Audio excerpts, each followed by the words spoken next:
great, very successful performer. उनका अगर आपने देखी है देखिए मैंने फिल्म। उनका परफॉर्मेंस, उनकी जो डांसिंग इस फिल्म में और एक्टिंग परफॉर्मेंस आपको कैसे लगे इस फिल्म में? इसलिए जैसे मैं आपको कह रहा था कि एक आर्टिस्ट के लिए बहुत ज़रूरी होता है कि उसके साथ के लोग, उसके साथ के लोग से मेरा मतलब उसके को एक्टरों से है, उसके प्रोड्यूसर से है, उसके डायरेक्टर से है, उसके कैमरामैन से है। ये सारे लोग जब इनका सबका, जैसे आपने ताल के बारे में पूछा, तो मुझे लगता है कि फ़िल्म चाहे वो ताल है चाहे कोई भी और फिल्म हो, लेकिन जब सारे लोगों का आपस का तालमेल ठीक होता है ना, तब ताल जैसी फिल्म बनती है। तो मुझे लगता है कि उनकी जो एक रेशो था विद ताल, विद सुभाष जी या with Anil Kapoor and Akshay and all those people and the cameraman and everybody in the on the set, when you feel comfortable on the set, मुझे लगता है कि जब आर्टिस्ट कंफर्टेबल फील करता है उसकी परफॉर्मेंस डेफिनेटली अच्छी होती है और वो उसका दिल भी ज़्यादा लगता है, तो वो काम भी बेटर कर पाता है। तो मुझे जब फिल्में देखते हैं ना हम, इसीलिए मैं हमेशा सोचता हूँ और कहता हूँ कि जब हम फिल्म देखते हैं तो स्क्रीन पर वो चीज़ दिखाई देती है जो पर्दे के पीछे हो रही होती है, कहीं ना कहीं उस चीज़ की झलक दिखती है। तो मुझे ऐसा लगता है कि सुभाष जी जो हैं, जिस तरीके से एक्टरों को हैंडल करते हैं, जिस तरीके से लोगों को रखते हैं, मुझे लगता है कि उनका भी उसमें हाथ ज़रूर रहा होगा। लेकिन as far as Aishwarya is concern, जैसा कि आपने कहा कि वो अपने उस किस्म के एक बैकग्राउंड से आई हैं, एक छोटा बैकग्राउंड वैसा, जैसा कि फ़िल्म में बताया गया है कि एक छोटे से गांव से एक लड़की आती है और किस तरीके से एक स्टार बनती है। डेफिनेटली ऐश्वर्या के साथ ऐसा हुआ है, बिकॉज मैंने उसकी फैमिली देखी है। उनके जो फादर हैं, मदर हैं, उनका जो ब्रदर हैं, आप उनको मिलेंगे, अगर आप ऐश्वर्या को जाने बिना उनको मिलेंगे तो आपको कतई नहीं लगेगा कि ये उसके माँ बाप या उसके भाई हैं। इतने डाउन टू अर्थ हैं, इतने अच्छे लोग हैं। उनकी whole family is so good, because मैंने उनकी होम प्रोडक्शन फिल्म की है, तो कहीं ना कहीं मेरा उनके घर में आना जाना, उनके लोगों के साथ एक इंटरेक्शन। उनकी मदर ने फिल्म लिखी थी तो हम लोग बहुत साथ उठते बैठते थे, बहुत काम की बातें करते थे। उनका ब्रदर जो है वो प्रोड्यूसर था, तो सेट पे होता था हमेशा। लेकिन कभी भी ऐसा फीलिंग नहीं आई उन लोगों से, किसी से भी, कि ये स्टार्स हैं।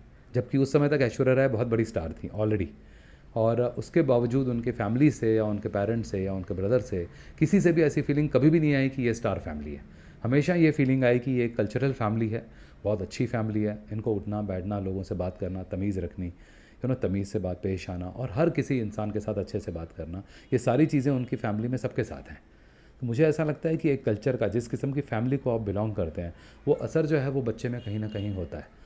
तो उनके जो पेरेंट्स की इन्वॉल्वमेंट उनके साथ रही होगी ज़िंदगी में, वो इन्वॉल्वमेंट शायद कहीं ना कहीं ऐश्वर्या के साथ है, जिसकी वजह से वो भी आई थिंक वैसी ही रही है अपने घर की तरह।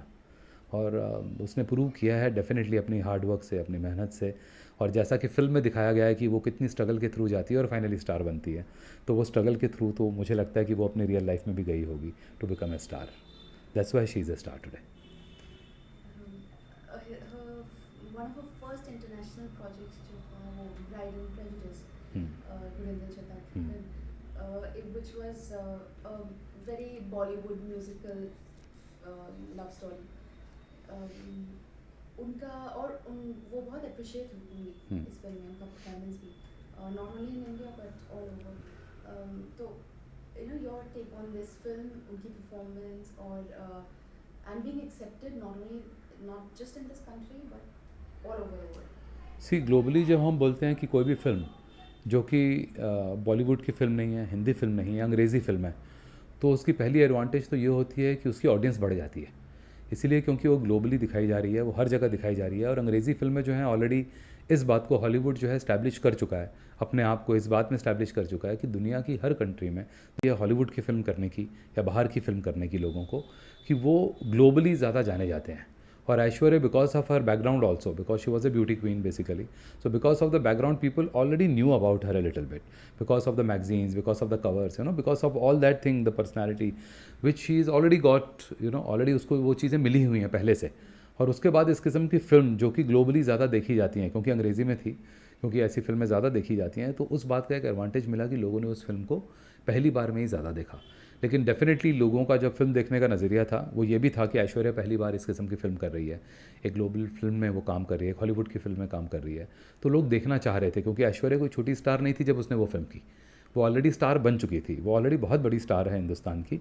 और उसका उस फिल्म में काम करने का मतलब ये नहीं है कि सिर्फ उसको फ़ायदा हुआ है उस बात का फ़ायदा उनको भी हुआ है जिन्होंने उसको लिया, क्योंकि वो एक बहुत बड़ी स्टार है और पूरी दुनिया में आज उसकी फ़ैन फॉलोइंग है, और सबको इस बात का मौका मिला कि वो उनको एक अंग्रेज़ी फ़िल्म में देखें।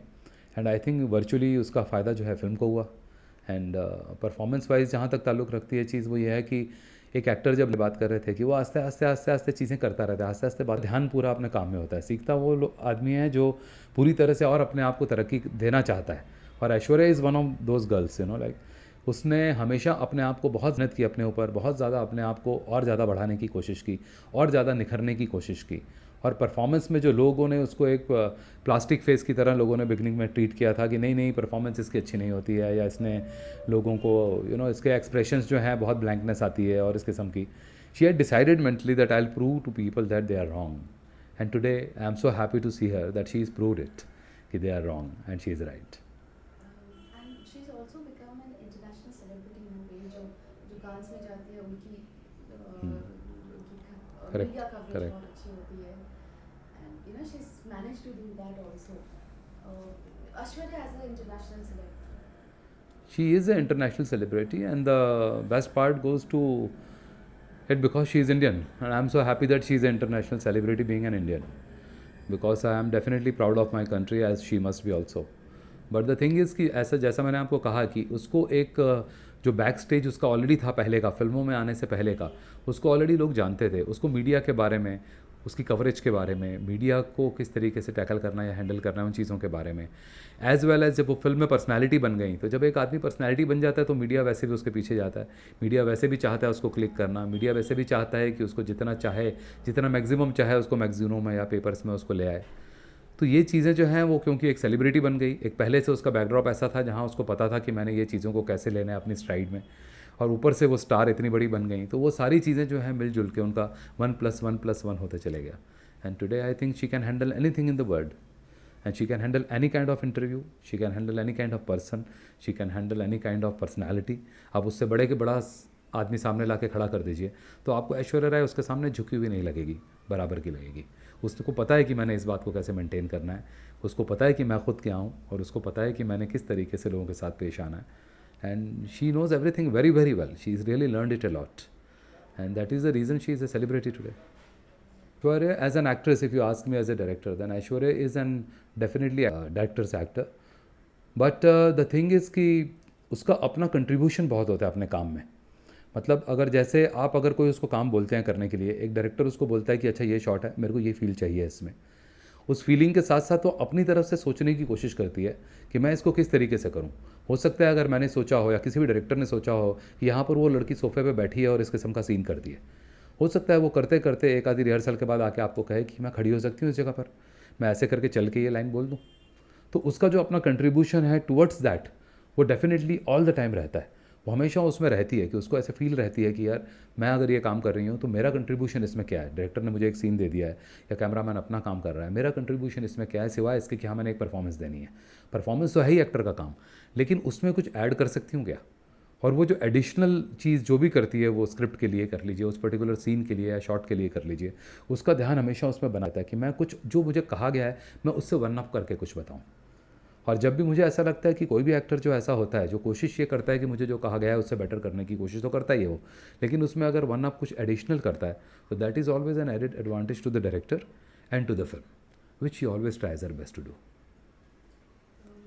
एक रिसेंटली फिल्म थी गुरु जिसमें वो अभिषेक बच्चन के साथ थी, their chemistry together, how Aishwarya Rai and Abhishek Bachchan, their chemistry together on and off. See, their chemistry together happened little late in a sense when I was not in the picture. When during my film, this chemistry or this relationship was not there at that time. And now when I see them together on the pictures generally, and when I saw the film, and I understood how much chemistry is there between them, it is so beautiful. And not only as an actor, you can see as persons. You know, the beauty is that as an actor, one can always act. Even if you are not involve with each other. कई बार हम लोग magazines में पढ़ते हैं ये actor एक दूसरे से बिल्कुल भी बात भी नहीं करते, लेकिन सेट पे जब रोमांटिक सीन होता है तो ये फील स्क्रीन पे नहीं आने देते कि उनका आपस में झगड़ा है या कोई प्रॉब्लम है या कुछ है। लेकिन ये जो एक केमिस्ट्री है वो तो एज एन एक्टर उनकी हो ही सकती है, लेकिन उससे ज़्यादा खूबसूरत बात यह है कि अब जब वो हस्बैंड और वाइफ हैं, जब वो एक साथ लिविंग टुगेदर हैं, जब एक साथ वो साथ में रह रहे हैं as an husband and wife, वो जो खूबसूरती है उनके रिलेशनशिप में, जो उनकी पिक्चर्स में या जो उनके साथ कभी भी देखने में, कहीं भी उनको साथ में देखो तो वो दिखाई देती है। That I think is the most beautiful relationship वो किसी भी स्क्रीन के रिलेशनशिप से, किसी भी स्क्रीन के ऊपर जो एक रिलेशनशिप उनकी दिखाई देती है एज एन हीरो और हीरोइन, उससे कहीं बेहतर और कहीं ज़्यादा अच्छी है. I will only say that God bless them, both of them as a couple, and they live long and in all of peace and harmony all their life.